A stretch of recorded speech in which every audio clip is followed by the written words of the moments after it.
mengutarakan opini-opini aku tanpa paksaan atau dorongan orang lain. Success is hard work meets opportunity, right? Yeah. So in other words, you need that luck. You know, you could be the most talented person in the world. You could be another Beyonce. Tapi if you don't get the opportunity and you're unlucky, nobody will ever discover you gitu. Cinta, it's not a secret in any industry, especially in entertainment industry, itu banyak fakeness. Aku juga udah 10 tahun di entertainment industry, mulai sebagai model. Aku sering dengar compliments, tapi aku kebiasaan masuk kuping kiri, keluar kuping kanan. Karena tidak semua orang jujur dan genuine. Aku yakin selama 18 tahun Cinta berkarir juga banyak sekali fakeness, apapun itu dalam bentuknya. Jadi menurut Cinta gimana nih? Apakah Cinta juga pernah nge-fake?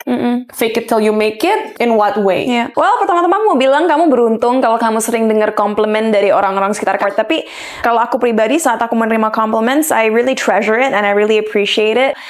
Menurut aku industri kita itu ironis banget.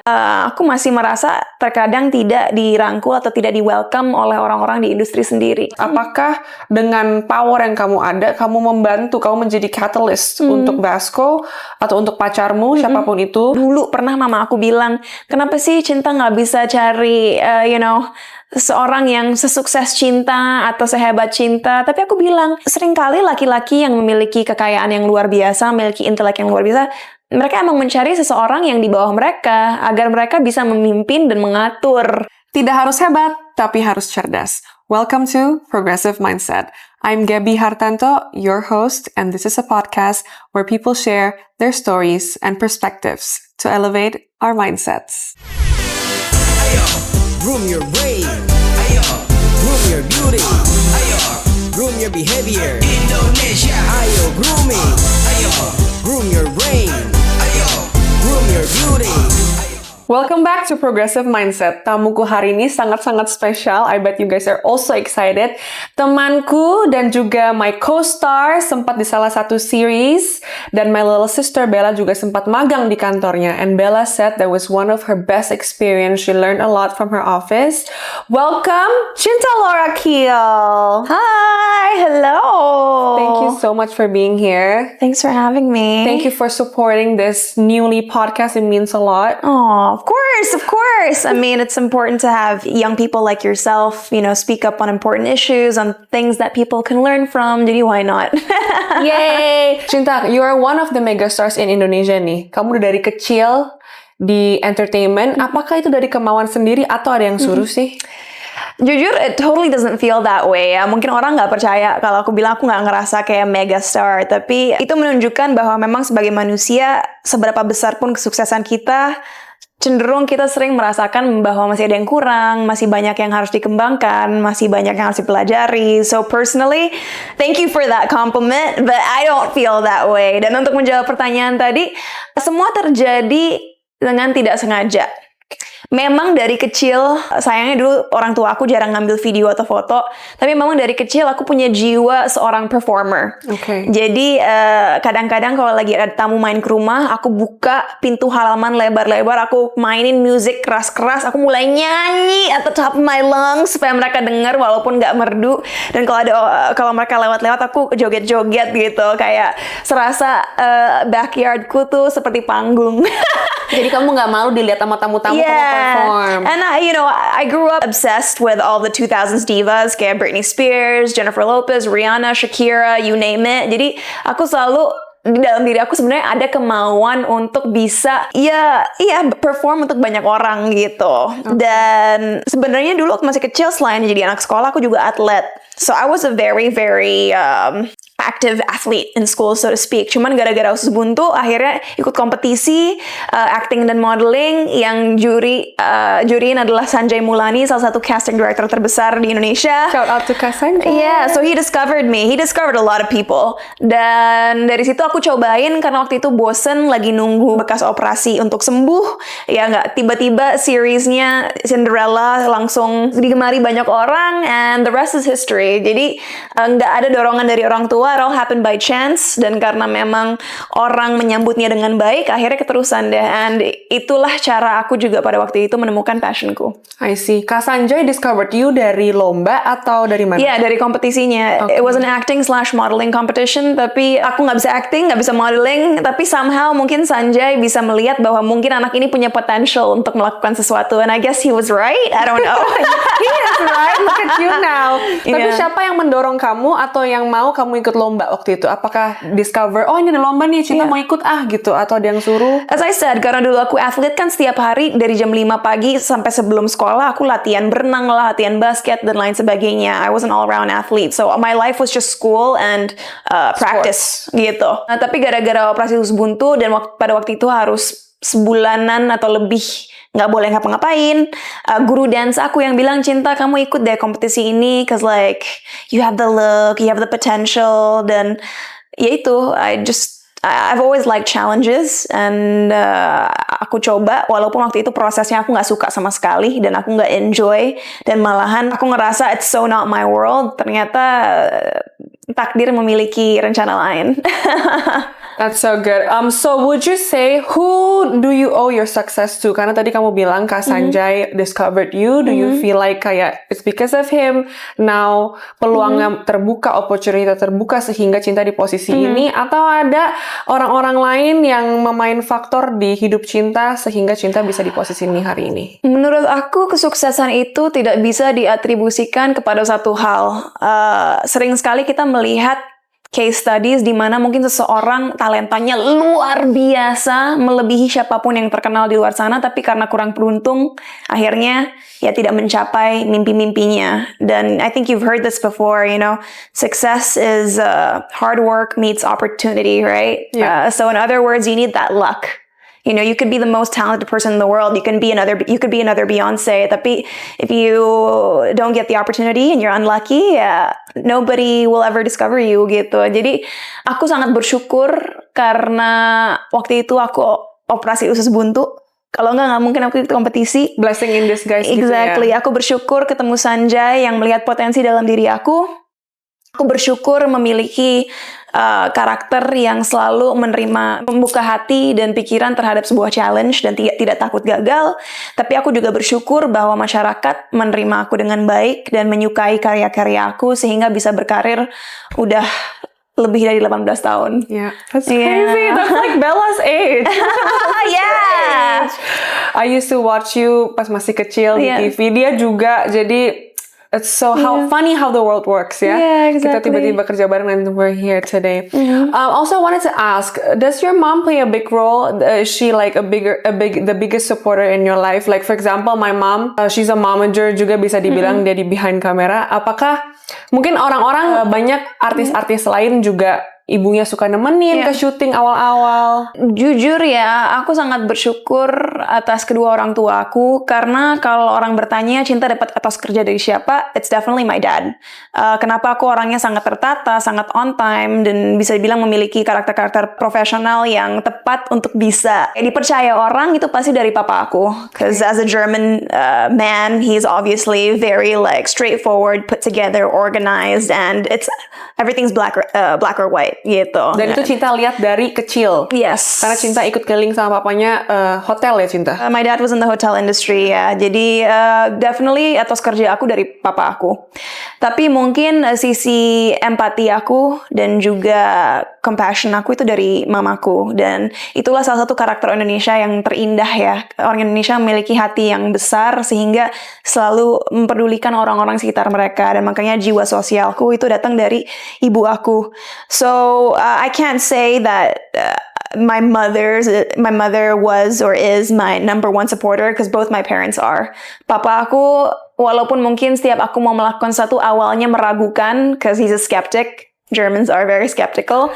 Setelah suatu hal udah tayang atau udah dipublish, dia yang menjadi number one fan aku. Jadi kalau misalnya baru ngeluarin film, dia kirim linknya ke semua teman-teman dia. Atau kalau baru ngeluarin single, dia yang kirim ke semua teman-temannya, sampai agak memalukan ya, karena kayak maksa teman-teman dia harus dengerin dan nonton semua yang aku lakukan gitu. Sampai hari ini? Yeah, to this day. To this day.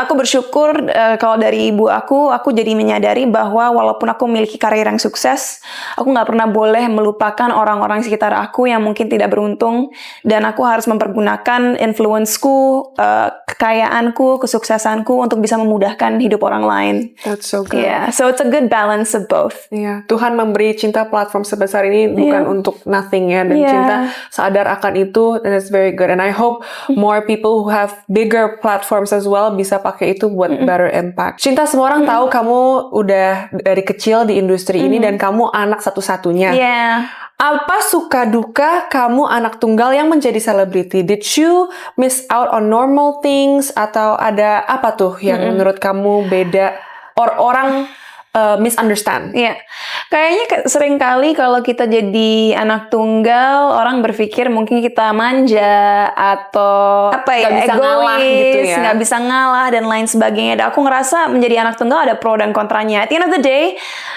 sebenarnya urutan kita lahir itu mungkin nggak sepenuhnya berkontribusi terhadap karakter diri kita ya. At the end of the day, like it's just our innate character gitu. Tapi aku pribadi malahan merasa gara-gara aku jadi anak tunggal, aku sangat independen. Aku sangat teramat independen dan tidak tergantung siapapun. Karena dari kecil, aku selalu berusaha mencari solusi terhadap masalah-masalah aku sendiri. Kedua, memang aku jadi pusat perhatian orang tua aku. And it makes me, I do find it kind of hard to share.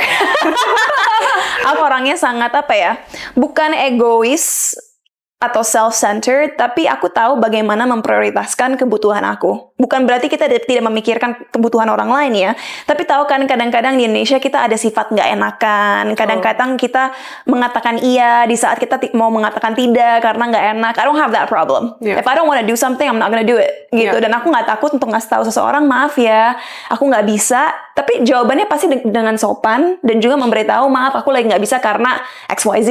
Okay. Jadi tanpa menyakiti hati orang lain juga. Tapi I know how to prioritize my needs and what I want gitu. Dan mungkin karena orang tua aku juga memberikan aku perhatian yang cukup, aku akhirnya tumbuh besar belajar untuk bisa memaknai kekurangan aku menjadi orang yang memiliki kepercayaan diri yang nggak tinggi tapi cukup tinggi, dan selalu mau berproses agar bisa menjadi diri sendiri yang lebih baik gitu. Did you miss out on any normal things as a kid? Absolutely. Biasanya kan kalau kita masih remaja, kita pengen hangout sama teman-teman di weekend. Yeah. Kadang-kadang keluar malam dan lain sebagainya. Dan mungkin sekarang ini udah situasinya agak berubah ya. Zaman sekarang masyarakat, apalagi anak muda, malahan ingin melihat idola mereka lebih real, menunjukkan kekurangan mereka, menunjukkan flaws mereka. Tapi kalau waktu aku masih remaja, yang mereka cari adalah kesempurnaan. Jadi apalagi sebagai perempuan, kita nggak boleh membuat kesalahan, kita nggak boleh punya image yang buruk. So that was really hard, karena kan masa remaja juga masa dimana kita membuat banyak kesalahan ya. Kadang-kadang we make stupid decisions yang ya mungkin membuat kita terlihat buruk untuk sesaat, tapi itu juga proses pembelajaran supaya kita bisa menjadi lebih wise, dan juga lebih siap dan mampu menghadapi segala tantangan yang ada gitu. So I was not allowed to make those mistakes, and that was really hard. Jadi kadang-kadang kalau mau keluar-keluar sama teman-teman harus sembunyi-sembunyi, bukan sembunyi dari orang tua ya, maksudnya sembunyi dari orang-orang yang ada di situ, biar orang nggak tahu ada Cinta Laura nih di restoran ini, atau ada Cinta Laura nih di tempat nongkrong ini. Jadi Cinta dulu hangout tuh di mana? Back then, there was a place in Kemang called Splash. I'm sure a lot of international school kids know where that is. It used to be such a vibe. Aku nggak tahu. Itu all the apa? international schools, Itu restoran. international school kids hung out there. Ya, pokoknya tempat dengan banyak tempat restoran, tempat minum, bahkan main futsal. Oh, it's like a little compound gitu Ya, ya. little compound dengan berbagai macam hal. Jadi tergantung kepribadian kamu ya. There's an option for everyone Okay. gitu. Tapi hari Jumat semua orang kalau udah malam ketemuannya di situ sebelum lanjut ke tempat lain gitu. Tapi di situ Cinta nggak ketemu banyak orang yang fans Cinta di situ. Jadi makanya you're able to main di sana, be yourself. Able to main, tapi kan orang tetap ngomong walaupun anaknya mayoritas anak-anak international school, tetap aja kita nggak boleh ceroboh gitu. And I think sebenarnya ada sisi positifnya, karena dari situ sampai aku dewasa sekarang, kalau aku lagi di grup nongkrong, aku pasti yang paling responsible, paling peka lingkungan, paling sadar ada kamera nggak di situ, paling sadar paling jadi mama bear-nya lah Iya. yang ngejaga semua orang, karena saat masih kecil aku nggak boleh melakukan suatu hal yang konyol, dan ada plus pointnya, aku jadi seorang yang lebih bertanggung jawab gitu. Tapi at the same time aku ngerasa bahwa melakukan sebuah kecerobohan atau kesalahan apalagi di usia muda itu sangat penting, karena itu salah satu cara kita membangun karakter kita. Yeah. But I learned the other way. I learned by observing gitu. Aku ngerasain kok guys, Yeah. beberapa kali hangout sama Cinta. She is the mama bear, she is responsible, and she is very alert. Yeah, I know exactly when there's like a camera aimed at me. Like Yeah. I'm so aware of everything gitu. Bahkan kalau ada orang yang ngeliatin dari kejauhan, aku bisa ngerasain. Karena ya udah 18 tahun. Iya. Cinta, I've had the pleasure to work with you multiple times. I know how disciplined you are. Yeah. I know your work ethic. And mungkin karena Cinta besar di luar juga, banyak keliling dunia pas masih kecil, dan semua orang tahu Cinta lulusan Columbia. Ada beberapa perbedaan antara kultur Indonesia dan Amerika mungkin, atau kebaratan lah, apapun itu. Sehingga orang-orang kadang perceive Cinta as orang yang sangat serious dan tense gitu. Cinta juga sangat sibuk, dan you thrive on routine, Yeah. ya kan, and structure. And then you've mentioned to me before that you hope to make more effort on Yeah. your social life, Yeah. to give more time to your friends Yeah. and the people that you love. Karena Cinta tuh saking sibuknya gitu loh. yeah. So I'm curious, how do you manage your time and your discipline? Karena Cinta tuh disiplin di banyak hal loh. Aku tahu, bukan cuman makanan, tapi juga waktu, olahraga, semuanya.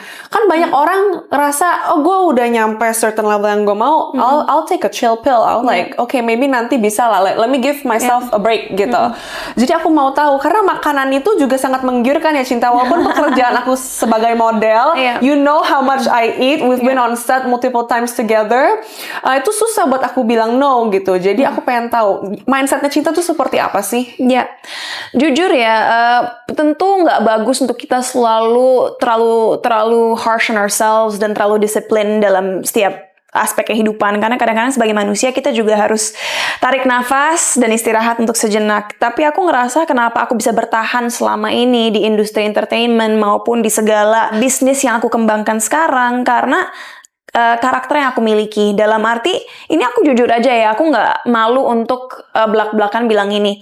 Kalau ditanya apakah Cinta aktris yang paling bertalenta di Indonesia? Probably not.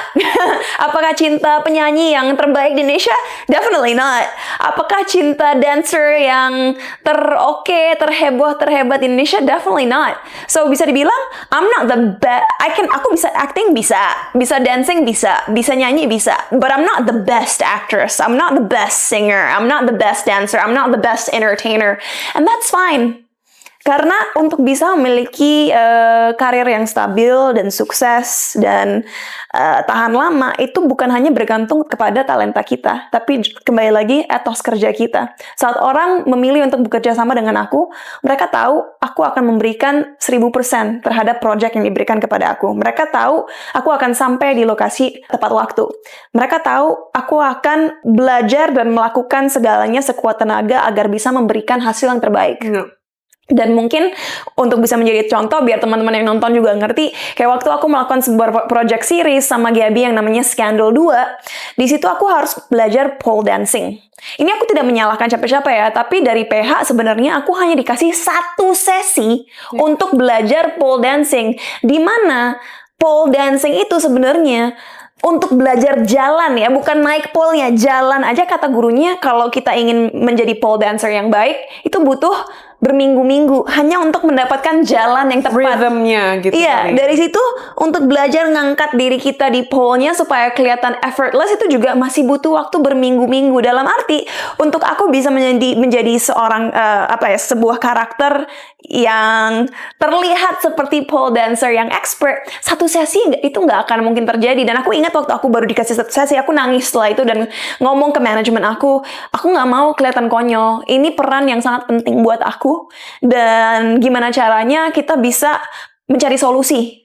Nah, this is why I feel like I've lasted this long, karena mungkin akan ada aktris atau aktor di luar sana yang ya udahlah, emang hanya dikasih waktu 1 kali sama PH, ya udah like terima-terima aja karena bukan kewajiban gue anyway. Yang penting gue dibayar selesai. Bukan kewajiban gue anyway untuk membuat ini kelihatan realistis. Tapi aku nggak mau kayak gitu. Berapapun aku dibayar, berapapun jangka waktu yang dikasih, I'm gonna do everything in my power to make sure I give the best performance ever. Jadi pada waktu itu kebetulan aku lagi di Thailand karena syuting series lain. Itu series kita syuting dari jam 5 pagi sampai jam 6 sore setiap hari. Kenapa sampai jam 6 sore? Karena sistem US 12 jam kerja. Jadi jam 5 tuh berangkat ke lokasi, jam 6 syuting, selesai jam 6 sore. Dari situ, dari lokasi syuting, aku 1 jam naik mobil ke studio pole dancing terdekat di Phuket. Habis itu latihan dari jam 7 malam sampai jam 10 malam, terus naik mobil lagi sejam ke hotel, nyampe jam 11 malam. Jadi setiap hari aku tidur dari jam 12 malam sampai jam 5 pagi, demi syuting iya, tapi latihan pole dancing juga iya. Dan itu aku terbangin coachnya dari Jakarta. Kenapa dari Jakarta? Karena memang salah satu pole dancing coach terbaik ada di Jakarta. Jadi aku terbangin dia di Phuket, aku bayarin tiket pesawatnya, aku bayarin hotelnya, dan aku keluar modal sendiri untuk akhirnya bisa menghasilkan karya seperti yang kalian lihat di episode 1 Scandal 2 itu. Karena itu semua real, nggak pakai body double. You saw me do it, kayak plank. Itu semua 100% aku yang melakukan. Dan ya akhirnya aku keluar modal sendiri, cause aku punya filosofi bahwa saat orang menonton aku dari layar kaca, aku tidak pernah mau mereka berpikir bahwa oh kelihatan nih acting, oh atau kelihatan nih belum mahir. I'm gonna do everything in my power so that when people watch me, they're like, oh yeah, I believe her. I believe that she's a pole dancer. I believe that she's a cop. I believe that she's whatever it is gitu. Jadi if people say I'm too tense, mungkin ya memang ada perbedaan budaya di mana di Indonesia kan memang kita cenderung lebih suka mungkin basa-basi sedikit, mungkin ngobrol-ngobrolnya tentang hal-hal yang mungkin sedikit lebih ringan, dan itu sah-sah aja kok. Aku nggak ngejudge orang yang memilih itu. Tapi at the end of the day, semakin kita dewasa, kita semakin sadar aja untuk orang yang nggak bisa menerima, nggak apa-apa. Berarti kita juga emang mungkin nggak akan sahabatan aja, dan itu fine. As long as we're nice to each other, as long as we're cordial, let it be gitu. Decent. So we'll find our own community, so to speak. And how do I maintain the discipline? Yaitu, ini bukan sesuatu yang diajarkan orang tua aku, bukan sesuatu yang dipaksa oleh orang lain, tapi mungkin dari lahir memang aku selalu memiliki kemauan dari dalam diri aku untuk bisa menjadi versi terbaik dari diri aku sendiri. Gitu. That's so good. Cinta, it's not a secret in any industry, especially in entertainment industry, itu banyak fakeness. Fakeness bisa banyak hal ya. Mungkin yang paling kita familiar itu compliments. Aku juga udah 10 tahun di entertainment industry, mulai sebagai model. Aku sering dengar compliments, tapi aku kebiasaan masuk kuping kiri, keluar kuping kanan. Karena tidak semua orang jujur dan genuine. Aku yakin selama 18 tahun Cinta berkarir juga banyak sekali fakeness, apapun itu dalam bentuknya. Well, sometimes I believe we need to fake it till we make it. Sometimes mungkin aku nggak bilang fake juga ya, tapi sometimes I just smile atau kayak I adjust lah, accommodate to that person sometimes gitu. Tapi nggak bisa di-deny that sometimes we do that too gitu. Jadi menurut Cinta gimana nih? Apakah Cinta juga pernah nge-fake fake it till you make it? In what way? Well, pertama-tama aku mau bilang kamu beruntung kalau kamu sering dengar komplimen dari orang-orang sekitar kamu di luar netizens ya. Karena kalau netizens yang follow kita pasti akan selalu mensupport kita. Cenderung mereka akan selalu support. Tapi kalau aku pribadi saat aku menerima compliments, I really treasure it and I really appreciate it. Karena jarang yang ngasih aku compliments kalau di kehidupan nyata gitu. Jadi saat aku menerima sesuatu yang positif, apalagi itu komplimen yang spesifik, aku sangat menghargainya dan itu membantu aku merasa wah ternyata apa yang aku lakukan gak sia-sia ya. It's a nice form of validation. Walaupun kita semua tahu jangan terpaku dengan persepsi atau sudut pandang orang lain, tapi still it's nice to hear something nice from other people. When you talk about fakeness, menurut aku industri kita itu ironis banget. Di satu sisi orang selalu bilang, ayo kamu real aja, kamu jadi diri kamu sendiri aja, biar orang bisa merasakan vulnerability kamu dan benar-benar menghargai kamu apa adanya. Tapi di sisi lain, saat kita menjadi diri kita sendiri, malahan mereka menjadi sosok-sosok yang sangat judgmental atau menghakimi dan sama sekali tidak merangkul perbedaan yang kita miliki. So it's this industry is very hard. I think it's like Mean Girls come to life menurut aku sih. Dan Aku pribadi, I wouldn't say that I've faked things in the past because I genuinely can't. Cuman kalau dari sisi aku kan aku orang aslinya kan aku sangat direct, sangat ya apa adanya gitu. Yeah. Mungkin kadang-kadang di circle tertentu aku akan berusaha lebih ramah. Lebih ramah tuh mungkin ya itu lebih banyak senyum, berusaha berbicara dengan cara yang membuat orang lain lebih nyaman. Jadi tidak selalu berusaha berbincang soal hal-hal yang berat gitu. Tapi kadang-kadang kalau orangnya memang merasa terintimidasi sama kita atau memang nggak suka sama kita karena alasan apapun, sebaik apapun kita, seramah apapun kita, it's not gonna make a difference. Jadi percaya nggak percaya, makanya tadi waktu Gabby kasih aku compliment bahwa aku megastar, sometimes I don't feel it. Karena bahkan di jalanan karir aku dan setelah 18 tahun berkarir sekarang, aku masih ngerasa seperti seorang outsider. You know? Kenapa itu? Why? Karena bahkan di titik aku yang sekarang, kadang-kadang masih ada media-media tertentu yang mungkin tidak mau memberitakan atau meliput aku karena ngerasa bahwa aku tidak sesuai reputasi mereka, atau bahkan mungkin ada sutradara atau produser yang nggak mau nge-hire aku untuk film mereka karena ngerasa bahwa aku tidak memiliki talenta yang sesuai mereka inginkan. So I still face a lot of discrimination gitu. Jadi kadang-kadang orang berpikir, oh mungkin kalau udah seperti Cinta gampang ya. Mau main film apapun, mau bikin musik apapun, mau ngelakuin project apapun, tinggal hai minta yuk kita kerja bareng. It's really not like that. Kayak kita sampai level manapun tetap ada obstacles yang selevel, yang sepadan dengan challenge itu ya. And it becomes a very very lonely industry and a lonely world. Cuman dengan kedewasaan, dengan waktu kita belajar bahwa memang kita nggak bisa membuat semua orang suka sama kita, dan kalau kita akan terpaku kebahagiaannya dan bergantung dengan whether other people suka kita atau enggak, ya kita nggak akan pernah bahagia. So the best thing you can do is stick to your path, find your own opportunities, and never give up on yourself. Iya.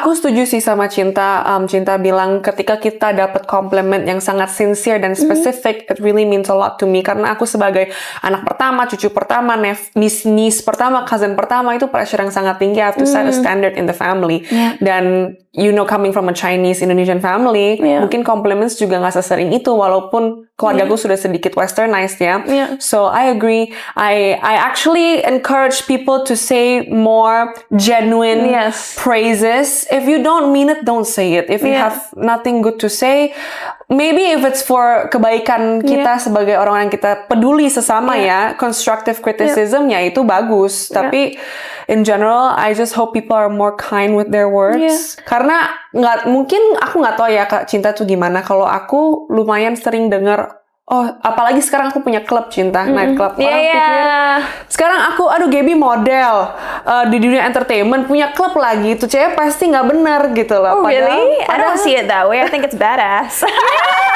Nah iya, makanya banyak orang yang perspektif. Aku harap lebih banyak orang punya perspektif seperti Cinta. Karena aku invest di nightclub itu kan sebuah bisnis. Itu sebuah lapangan aku belajar tentang investment, partnering sama orang, brainstorm, branding, networking, segala macem. Tapi banyak orang yang mikirnya masih kecil seperti itu. Jadi, ya guys. Tapi orang yang merasa kecil, bukan merasa kecil, orang yang mungkin terganggu dengan hal itu kadang-kadang merasa karena mereka tidak bisa living their life to the fullest. You know what I mean? Like seeing you do what you want to do, what makes you happy makes them jealous. And that's the sad reality. Kadang-kadang orang tidak bisa menerima kesuksesan atau versatility orang lain karena itu membuat mereka merasa kecil. That's what I'm still working on actually. Karena I always see the good in people. I try to see the positive in things, and I want my friends to win. I'm happy when my friends to win. Dan ternyata aku sadar that not everyone feel the same way. Most people don't feel the same way, and that's the reality. Dan itu yang sangat menyedihkan bahkan di industri kita. Dan bahkan seseorang seperti aku yang udah berkarir untuk cukup lama, aku masih merasa terkadang tidak dirangkul atau tidak di-welcome oleh orang-orang di industri sendiri. And that makes it really hard because sometimes you just want to be loved and accepted. Tapi as I said, at the end of the day, you need to make your own happiness, you know? So, saat dunia menentang kita, pada akhirnya kita harus mencari jalan sendiri dan membuat peluang sendiri agar kita bisa merasa bahagia terlepas dari ekspektasi atau persepsi orang lain. Thank you. Cinta, zaman sekarang wanita-wanita sudah banyak yang independen, yang hebat. Menjadi paket komplit. Ya kalau kata ibuku paket komplit. Baik, cantik, good looking, take care of their looks. Terus bisa cari uang sendiri, Iya. jadi mapan. Dan cinta juga udah seperti itu. Ini menurut Cinta, apakah perempuan-perempuan yang sudah di skala level seperti itu? Kalau Cinta kan skalanya lebih besar lagi nih. Jadi susah nggak sih cari pasangan, cari jodoh? Pasti, apalagi kalau kita menggunakan logika dan ingin memiliki hidup yang stabil dan quote-unquote tenang ya. Aku nggak pakai kata bahagia karena bahagia relatif, tapi tenang. Karena perempuan yang memiliki penghasilan sendiri dan memiliki opini sendiri dan bisa pokoknya mengatur hidup mereka sendiri, kita sadar bahwa kita mau beli barang-barang mahal sendiri bisa, beli mobil sendiri bisa, beli rumah sendiri bisa. Kalau seorang laki-laki tidak bisa menambahkan value ke dalam hidup kita, untuk apa? Untuk apa kita punya pacar atau punya suami? Karena semua udah kita bisa provide buat diri kita sendiri. So whoever comes into our lives needs to be super special. Or else what's the point? Kalau seorang laki-laki masuk ke dalam hidup kita dan malah bikin kita sakit hati, sengsara, nangis-nangis tiap hari, mempertanyakan value diri kita, what's the point? Dia yang terlalu beruntung bisa mendapatkan perempuan seperti kita gitu. Itu bener banget Cinta, karena sekarang aku juga udah bikin duit sendiri, invest sana sini, karir modeling, acting segala macam. Aku ngerasa, and I have good support system. Aku ngerasa jadi buat kenal sama cowok yang cuma-cuma itu buat apa gitu. Setuju sih. Dan I just want to say something. Pernah mama aku, udah enggak ya, tapi dulu pernah mama aku bilang, kenapa sih Cinta nggak bisa cari, seorang yang sesukses Cinta atau sehebat Cinta? Tapi aku bilang, seringkali laki-laki yang memiliki kekayaan yang luar biasa, memiliki intelek yang luar biasa, mereka emang mencari seseorang yang di bawah mereka, agar mereka bisa memimpin dan mengatur. Bukan mengatur dengan cara yang jahat ya, tapi just so they can be like the leader in the household. It kind of makes sense. Of course, if you're super successful, handsome, smart, blah, blah, blah, you often want a woman who's not as successful as you are, so that you can be the decision maker and so on and so forth. With an independent woman, that's harder to do, right? Yeah. Tapi aku bilang ke mama aku, Mah, sebenarnya goal aku simple. Saat aku nanti settle down dengan pasangan aku, yang aku cari adalah seseorang yang sudah nyaman dengan dirinya sendiri. Kedua, secara finansial memang nggak boleh di bawah aku. Itu udah aku terapkan, siapapun yang dengan aku secara finansial harus sama atau melebihi aku. Secara finansial? Harus. Okay. I will not accept a man who's beneath me in terms of their financial success. Kenapa?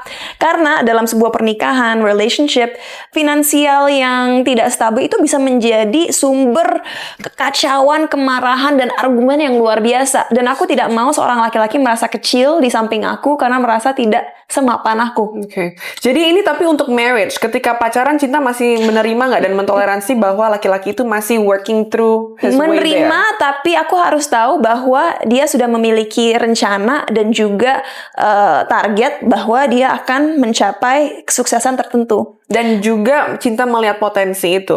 Ya, exactly. Jadi, let me give you an example. Jadi, sepanjang hidup aku udah pernah ketemu cowok yang usianya 5 tahun, 10 tahun, bahkan 20 tahun lebih tua daripada aku. Dan bisa dibilang sukses on paper. Cuman dari tingkah laku kekanak-kanakan, tidak memiliki sifat yang menurut aku baik. Dan juga aku tahu ke depannya mungkin aku nggak akan bahagia gitu. Karena value-nya tidak align. I know you haven't asked this question, but I'm just gonna say it. Right now, I'm dating someone younger than me. Dan mungkin persepsi orang adalah emang bisa seorang perempuan dengan yang lebih muda. Karena kan laki-laki biasanya tidak dewasa secepat perempuan. Yeah. Tapi ya kadang-kadang kita harus beruntung juga ya menemukan pasangan. Karena pasangan aku yang sekarang walaupun lebih muda, secara kedewasaan dia adalah orang yang paling dewasa yang pernah aku pacarin.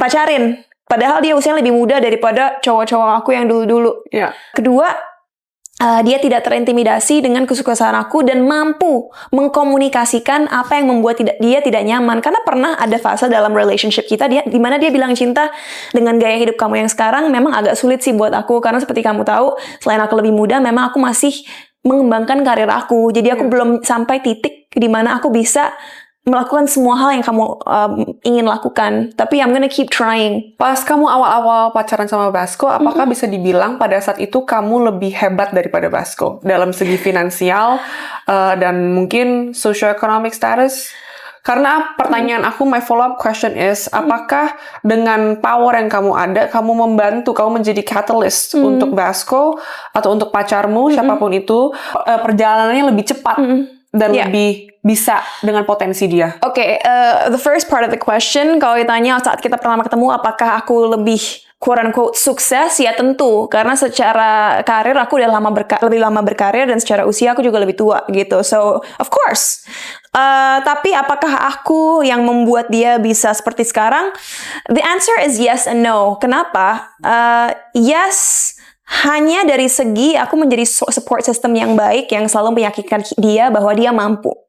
Tapi no, karena memang kepintaran dia sendiri, kemampuan dia sendiri, kerja keras dia sendiri yang akhirnya bisa membuat dia membangun sebuah bisnis yang bisa dibilang semakin bertumbuh dan berkembang. So that's all him, you know. I was just a good support system. Dan satu hal yang aku ingin katakan, mungkin banyak independent women yang lagi nonton podcast ini sekarang, being an independent woman doesn't mean you forget your role as a woman sometimes, gitu. Jadi kenapa aku bilang kesuksesan Vasco bukan karena aku, karena memang aku menyadari role aku sebagai pacar dia, apalagi sebagai perempuan, adalah menyemangati dia dan membuat dia yakin bahwa he's the man gitu. He's able to be a leader, he's able to make his own decisions, and his success is completely his gitu. Jadi at the end of the day, walaupun Cinta seorang independent woman, Cinta percaya bahwa dalam hubungan ada struktur laki dan perempuan. Of course. Laki-laki yang harus memimpin, betul? Absolutely. Dan itu adalah struktur yang Cinta percaya dari agama.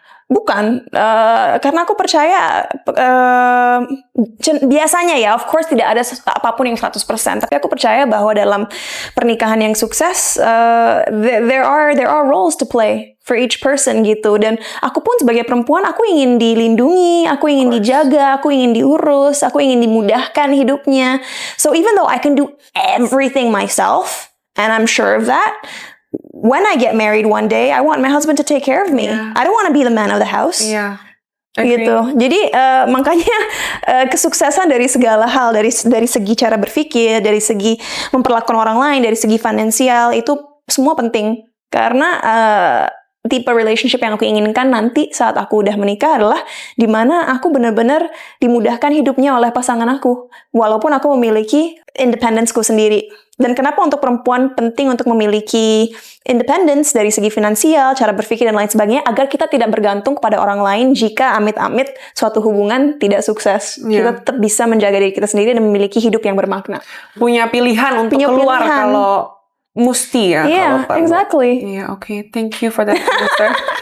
Cinta, kamu banyak aktif di government nih. Kita juga tahu kamu duta anti kekerasan terhadap perempuan dan anak-anak. Yes. Apakah kamu ada interest terjun ke dalam politik in the future?